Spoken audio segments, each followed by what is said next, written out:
आप सभी को गुड मॉर्निंग। आज हम देखने वाले हैं एमए तृतीय सेमेस्टर के अंतर्गत 5 यूनिट का एक टॉपिक है सल्तनत कालीन मुद्राएं एवं बैंकिंग। देखते हैं जो भी कर पाएंगे आज। इसके तहत हम आज मुद्रा प्रणाली देखेंगे।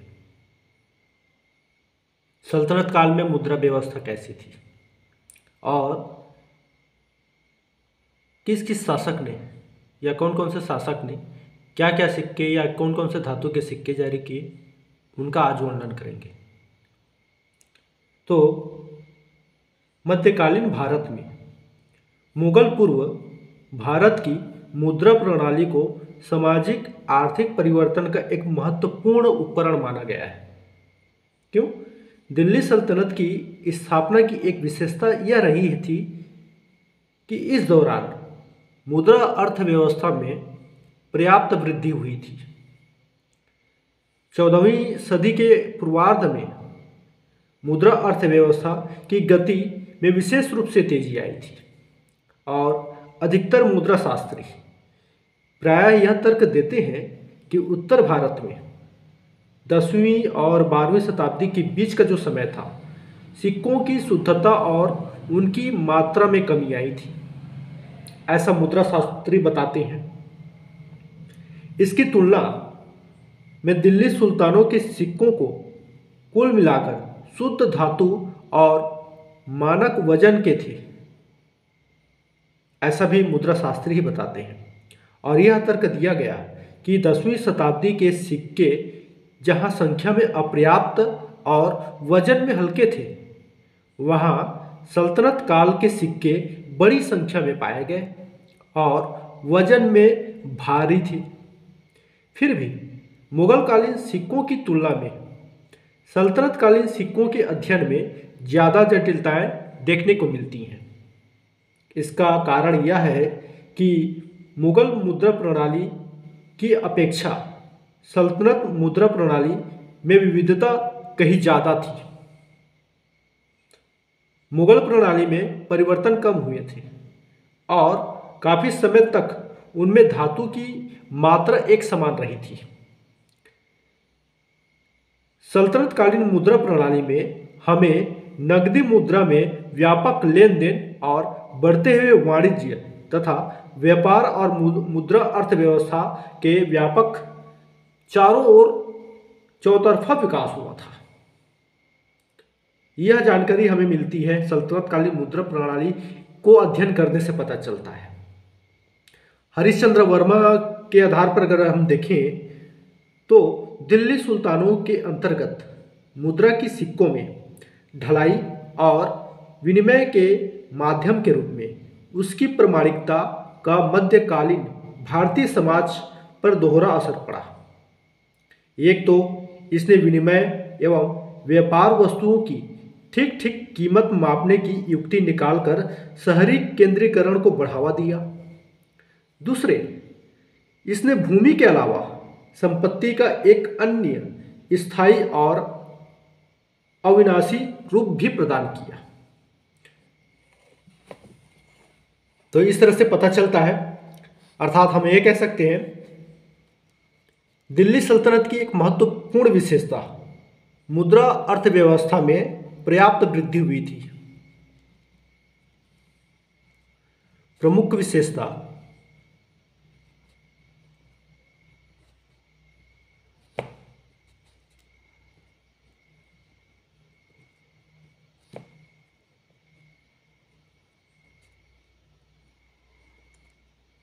मुद्रा अर्थव्यवस्था में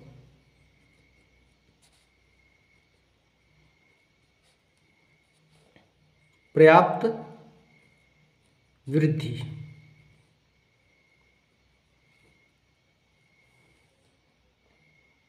क्यों?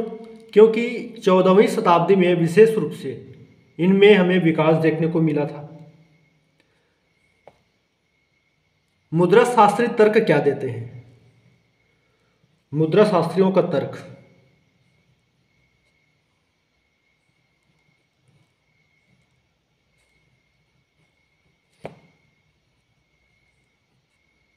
तर्क। तो इनका तर्क था उत्तर भारत में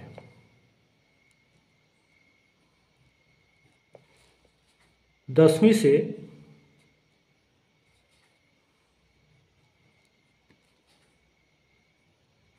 12वीं शताब्दी के बीच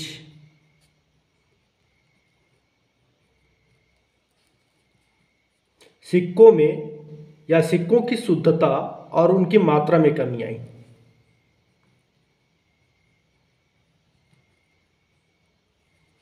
सिक्कों की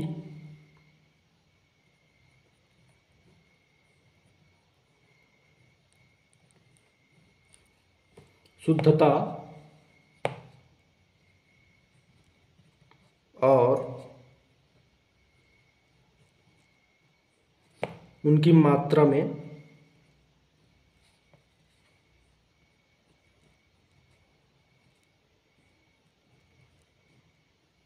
कमी, ऐसा देखने को मिला।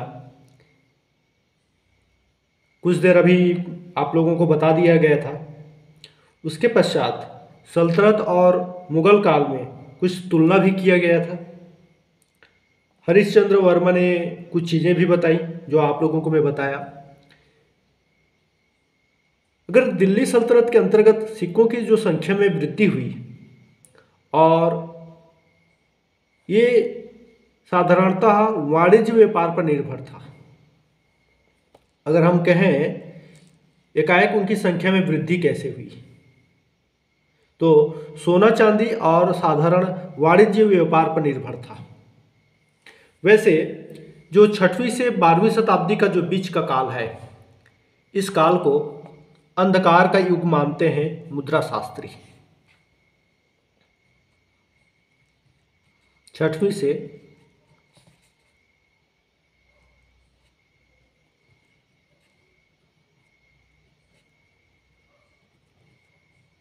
12वीं शताब्दी तक के काल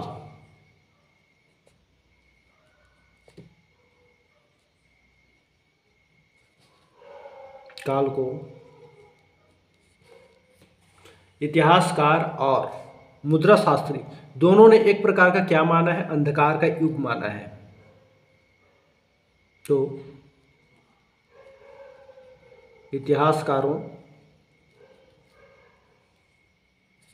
तथा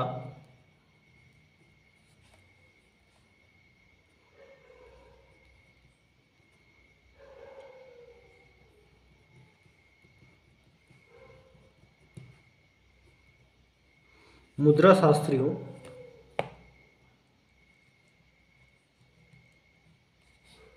दोनों ने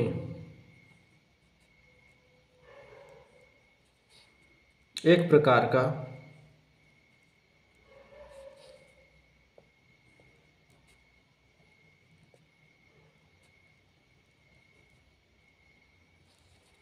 अंधकार का युग माना।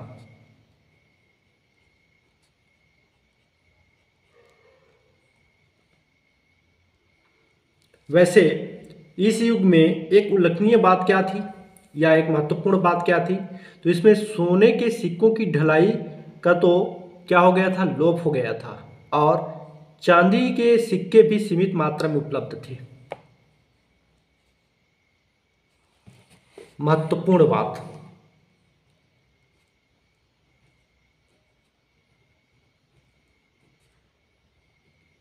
देखिए क्या महत्वपूर्ण बात है। सिक्कों की ढलाई में कमी, सोने के सिक्के ना,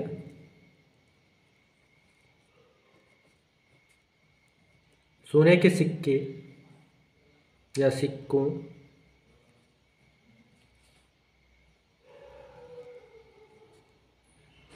की ढलाई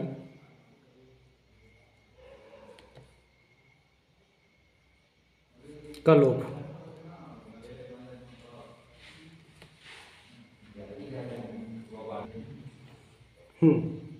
आप देखेंगे कि सल्तनत काल में महत्वपूर्ण बात सबसे कि उस समय जो सोने के सिक्के थे उसमें हमें कमी देखने को मिली, और कमी के साथ साथ ही वहाँ पर जो ढलाई का कार्य होता था वह क्या हो गया, लोप हो गया, अर्थात नहीं के बराबर।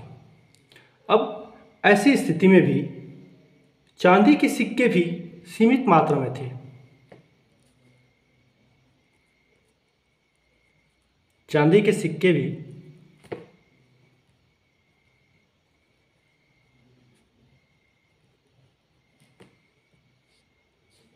सीमित मात्रा में उपलब्ध थे।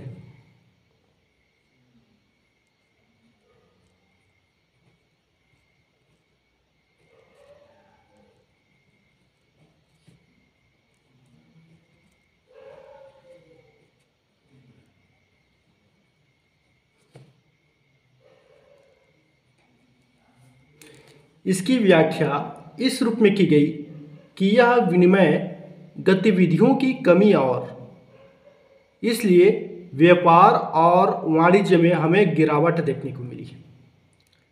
एक इतिहासकार हैं इरफान अभीफ, ठीक है, इरफान अभीफ महत्वपूर्ण इतिहासकार हैं ये भी, इरफान हबीबी।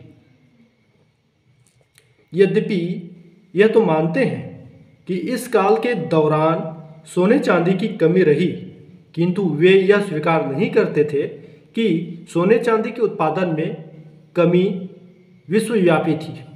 अर्थात इरफान हबीब का मानना था कि चलिए ठीक है कि सोने चांदी के धातु में अगर कमी रही होगी तो यह क्षेत्रीय स्तर पर रही होगी, विश्व स्तर पर नहीं रही होगी, ऐसा इरफान हबीब मानते हैं। ठीक है, अर्थात हम लिख सकते हैं यह कमी अर्थात सोने चांदी की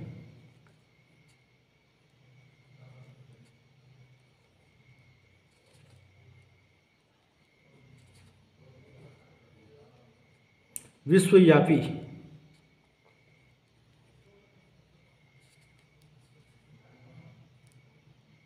स्तर पर नहीं थी।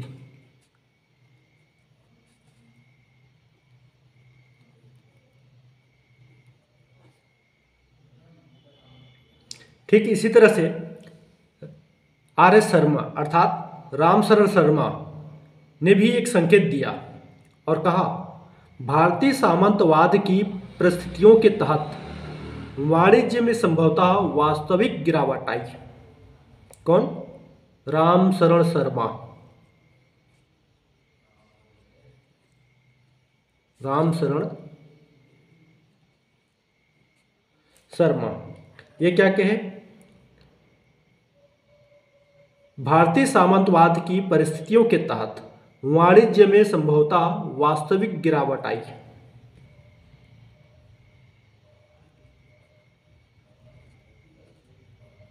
भारतीय सामंतवाद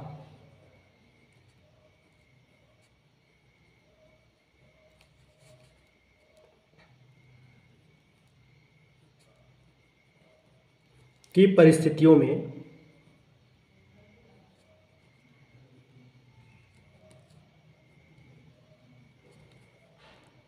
या परिस्थितियों के तहत वाणिज्य में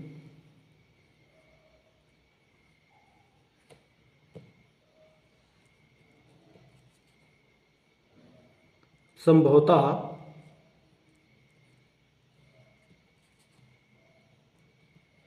वास्तविक गिरावट देखने को मिली।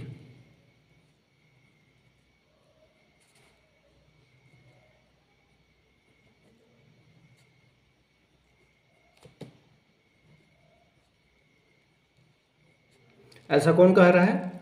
ऐसा रामशरण शर्मा के अनुसार, और जिसके वजह से विनिमय तंत्र अपने आप क्या होते चला गया? संकुचित होते चला गया। इसी के कारण विनिमय तंत्र क्या हुआ? जब गिरावट हुई तो इसका प्रभाव विनिमय तंत्र को पड़ा। विनिमय तंत्र प्रभावित हो गया। अब विनिमय तंत्र प्रभावित हुआ जिसके तहत मुद्रा क्या हो गई, संकुचित होते चला गया। इसी के परिणाम स्वरूप सिक्कों के निर्माण में भारी कमी आई। अर्थात जब विनिमय तंत्र प्रभावित हुआ तो संकुचन की स्थिति बनी। क्या की स्थिति बनी, संकुचन, जिसके कारण सिक्कों के निर्माण में कमी आई।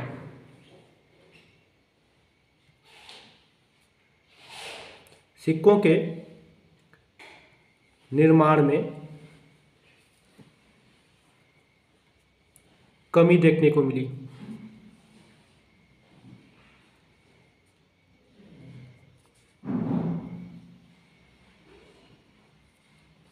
ठीक है, देखिए एक चीज से कई चीज प्रभावित होते हैं।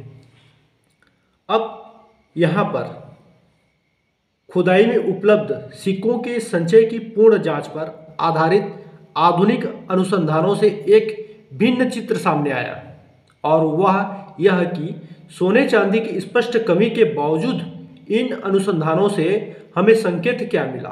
तो वो संकेत था कि सोना चांदी के ही व्यापार और वाणिज्य एकमात्र निर्धारक नहीं थे, ऐसा पता चला। और अभी हाल ही की बात है, एक अध्ययन से पता चला, और उस अध्ययन में वी के जैन के अनुसार वो बताते हैं कि चांदी और तांबे की मिश्र धातु तथा तांबे और कांसे के सिक्कों की मौजूदगी से यह प्रकट होता है कि व्यापार वाणिज्य की बढ़ती हुई आवश्यकताओं को पूरा करने के लिए मुद्रा व्यवस्था व्यापक रूप से प्रचलन में था।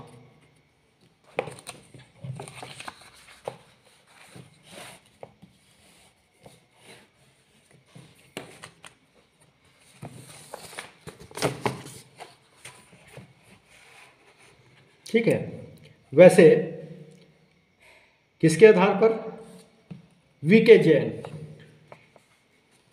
ठीक है, कौन कहता है, वी के जैन।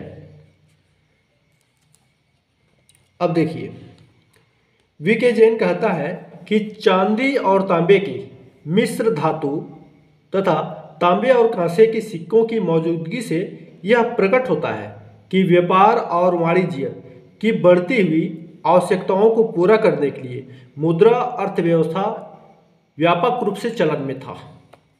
ठीक है,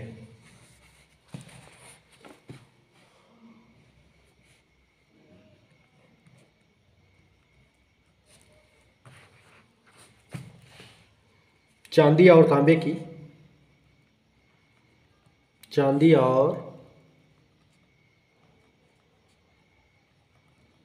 तांबे की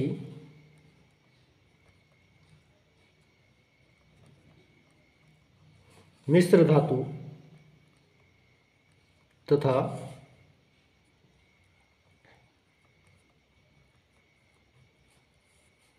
तांबे और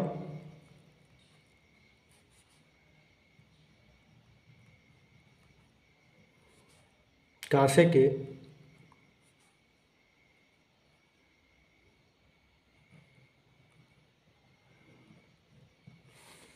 सिक्कों के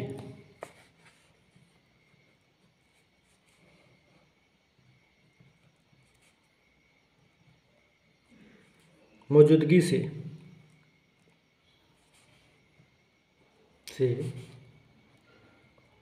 यह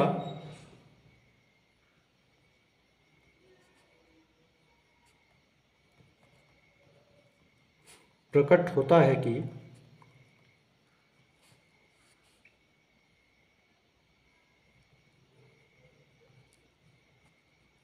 व्यापार और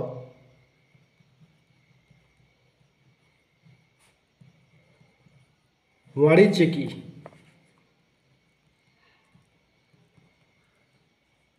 बढ़ती हुई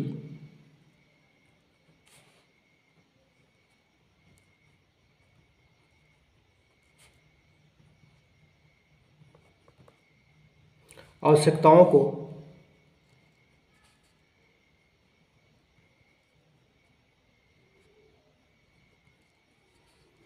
पूरा करने के लिए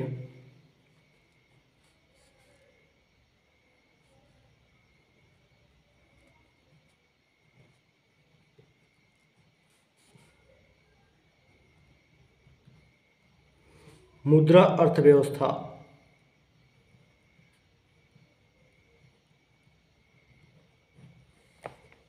का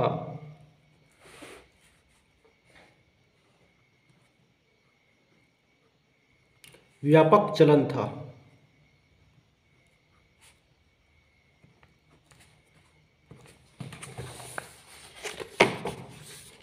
इस तरह से हम मुद्रा प्रणाली के संदर्भ में सल्तनत काल में जो इतिहासकार हुए हैं, जो विद्वान हुए हैं, उनका हम मत जानने का प्रयास कर रहे हैं। वैसे और भी बहुत सारे इतिहासकार हैं जिन्होंने सल्तनत काल में या सल्तनत काल के समय जो मुद्रा व्यवस्था थी उसके बारे में उन्होंने अपना अपना विचार दिए, तो उसको हम जानेंगे। जैसे जॉन डेल, ठीक है, जॉन डेल ने जो है क्या क्या बातें कही हैं। उसके पश्चात जो है एक है UN घोषाल, वो भी एक इतिहासकार है, उन्होंने भी जो है अपना मत रखा। तो इस तरह के जो इतिहासकार हैं उन्होंने कौन कौन से मत दिए मुद्रा प्रणाली को लेकर, तो इस तरह से हम मुद्रा प्रणाली को जानेंगे, उनके विचारों को जानेंगे इतिहासकारों के द्वारा। फिर उसके पश्चात कौन कौन से शासक, जैसे इल्तुतमिश की अगर बात करें, इल्तुतमिश, इससे पहले कुतुबुद्दीन ऐबक था, आराम शाह था, कुतुबुद्दीन ऐबक था। लेकिन अगर हम इल्तुतमिश की अगर बात करें तो इल्तुतमिश पहला सुल्तान था जिसने शुद्ध अरबी के सिक्के चलाए थे। ऐसे जितने भी शासक हुए हैं उन शासकों के द्वारा सिक्कों को लेकर या मुद्रा को लेकर क्या क्या परिवर्तन किए, क्या क्या नीति अपनाए, ये सारे चीज़ें देखेंगे। लेकिन उसको जानने से पहले हमको मुद्रा प्रणाली को लेकर इतिहासकारों का मत जानना अति आवश्यक है कि उस समय व्यवस्था कैसी थी। तो इस तरह से आज का टॉपिक यह है। नेक्स्ट टॉपिक हम अगले दिन देखेंगे और कुछ इतिहासकारों का विचार या विद्वानों का विचार भी जानने का प्रयास करेंगे। तो तब तक के लिए सभी को जय हिंद, जय भारत।